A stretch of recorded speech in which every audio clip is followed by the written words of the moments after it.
Hello everybody, I'm John. This is Strategic Investing and we have a lot to go over today. Xtract One just filed a shelf prospectus. So everybody's talking about what's going on. Are they going to raise money? Are they going to dilute shareholders?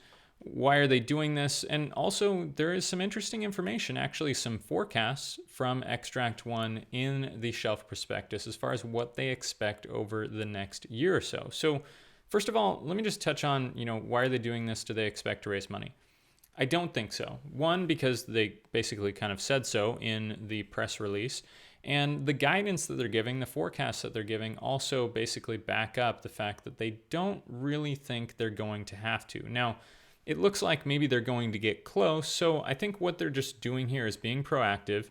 They're getting this all set up, just kind of like they did the last time, in case they do have to raise money down the road. We at least have this all set up. The shelf prospectus is ready to go, and they can go ahead and do that immediately rather than having to rush to do this later on down the road if they eventually do have to raise money. The other thing that I think we need to think about here is if Xtract One continues to grow the way that they're growing, or if they start to grow even faster, then they might actually even need to dip into this money to fulfill the orders for the contracts that they're getting, right? Because remember, a lot of these contracts are subscription contracts. That means that while Xtract One has to put money down up front as far as manufacturing and installing the smart gateways, the revenue from that comes in slowly over time. So while those contracts, those subscription contracts, will be highly profitable for Xtract One long term, in the short term, they're basically out a lot of money because they've had to put a lot of money up front, and they're only seeing incremental revenue over time in those subscription fees. So because of that, a lower cash position for them could limit their growth, and it might actually be more beneficial for shareholders to see a small amount of dilution in the short term in order to maintain that growth trajectory that will reward shareholders in the future. So that I think is something that we should at least keep in mind here as a possibility for them using this shelf prospectus. So that's kind of my main take on that. Now, let's get into, I think, what the more exciting part is for Xtract One here. This is on page 7, I believe, of, let's see, 6. Page 7 of the prospectus itself. So if you guys are following along, or if you want to check this out for yourself, you can follow along there. This, I think, is kind of the most interesting part of the prospectus for Xtract One shareholders. So first of all, here they give us some information on contracts. We're talking about $27 million in total contract value in platform sales.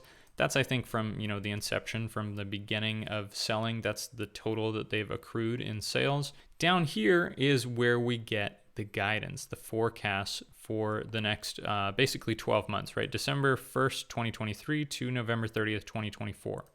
So you can see here, it says we're starting with $6.3 million in cash as of that start date. That's a little more than actually they had at the end of the last quarter. So, they've gotten some revenue or collected some receivables, something like that. They have a little bit more cash. So what they're expecting, though, going forward is in the next 12 months, basically, $17 million in revenue, which is awesome, right, already. And actually, I've put this into a spreadsheet here to kind of help us analyze this a little bit better. So one, just from a high-level basic analysis here, right off the bat, we're looking at basically a cash burn of around $4 million for the next 12 months. That's very impressive because this is a company that just 2-3 quarters ago was burning that amount every quarter, or more than that.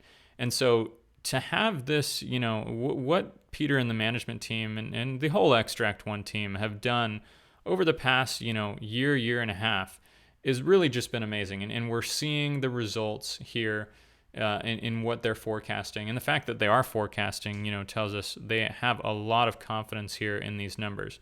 But to see, expected only a $4 million cash burn basically over the next, 12 months, that is awesome right off the bat.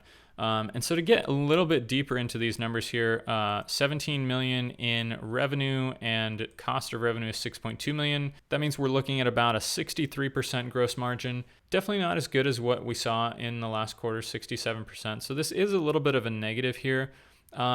Still a good margin. I think what might be reflected in here, this is just speculation on my part, is maybe they expect, as a result of, or part of what is driving this increase in revenue is more sales through their partner channels. That means they're going to be lower margin because they do have to pay, maybe a commission or something to those partners that are selling the product for them. So that could be what's happening here. They're sacrificing a little bit of that margin in order to really boost their growth. That's just, again, my speculation, but just letting you know the margins that we're looking at here based on their forecasts. Then obviously we have the expenses, that we're used to seeing. And we have, some other expenses, interest, income, things like that. One of the things to touch on here, and just to jump back into the prospectus itself for these notes. So as far as changes in working capital, what that is just, maybe some receivables, inventory related things that is going to change technically the amount of cash that they have. And so that's what we're looking at here as far as working capital. And that's where you get actually, this operating loss. So the operating loss is actually a little higher than the net loss because you do have these changes in working capital. But still, even that, as an operating loss for 12 months is significantly better than what we've seen from Xtract One, even after a lot of the improvements that we've seen in the past couple of quarters. So just wanted to kind of touch back on that. And then if we get back over here, a couple of things to mention here. So cash flow from financing activities, they mentioned down here that about 780,000 warrants are expiring March 17th of this year. And those options have an exercise price of 60 cents. And basically they're saying they expect these to be exercised because the stock is obviously above that at the moment. And that will give them, they say here, about 469,000 in cash. And that is what they're referencing here in the cash flow from financing activities there. So doesn't, make a huge difference in the overall number, but definitely, definitely some addition there from the exercise of those warrants. Another interesting thing here down in note 1 is where they're getting this revenue number. So it says here in the note 1 that revenue is comprised, this is what I'm reading right here, revenue is comprised of the company's completion of the remaining performance obligations of management's existing backlog of sales commitments totaling 20.8 million. So again, that is the backlog, the contractual backlog, plus signed agreements pending, with revenue from new sales contracts totaling 23.2 million over the next 12 months. And there was some speculation here. Some of the people on my Discord server were kind of debating the 23.2 million, right? Is that the new sales and the backlog and the signed agreements pending? Is that, where it says contracts totaling, is that the total of all of it? Or is this 23.2 million an additional 23.2 million on top of the 20.8 million in backlog and signed agreements pending? That is the way that I read it. Because it says, totaling in front of each one.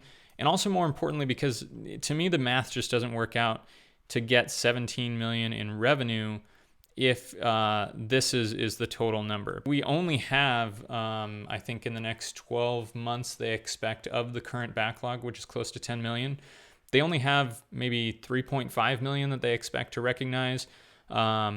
Plus you have the 10.6 or so in signed agreements pending that they do expect to flow into backlog and revenue over the next 12 months.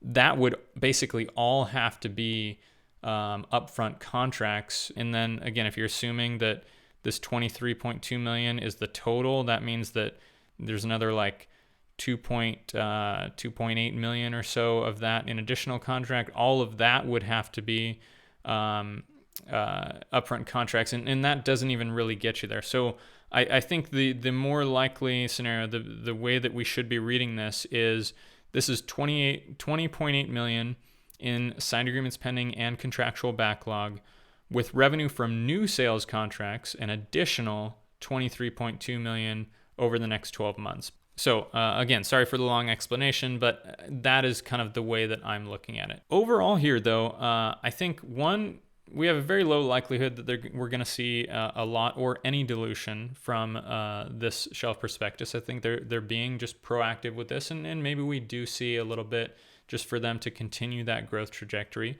And two, I think it's really exciting that we're seeing some guidance here, some forecasting from Xtract One, and that the forecasting is really good, right? Again, that really slowing down that cash burn. Great to see that they expect a lot of revenue here, a lot of additions to the backlog. We'll have to see. I know that was a lot of numbers here, a lot of explanation. Thank you guys if you stuck around to the end. If you have any comments, any questions, as always, leave those in the comments below. Other than that, I will see you guys next time. Have a great day.